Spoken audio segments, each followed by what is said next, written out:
যারা রমজান মাসে রোজা করলো, সিয়াম পালন করলো, নিয়ম মতন সঠিকভাবে ইবাদতগুলি সুন্দরভাবে মেনে চললো, আল্লাহ নবী সাল্লাল্লাহু আলাইহি ওয়াসাল্লাম তিনি বর্ণনা করেছেন, মান সামা রমাজানা, রমজান মাসে ঈমানা ইহতাসাবান গাফারা লাহু মা তাকদ্দামা মিন যামবিহি। আল্লাহ রাসূল সাল্লাল্লাহু আলাইহি ওয়াসাল্লাম বলেছেন, কোন মানুষ ঈমানের সহিত, ঈমান থাকতে হবে, তাহলে ঈমান কি জিনিস? ঈমানের সহিত যদি সে রমজান মাসের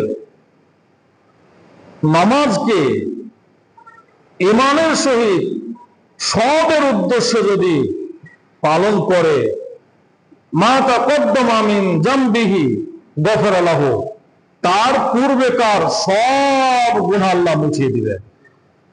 এই কথা আল্লাহর কথা।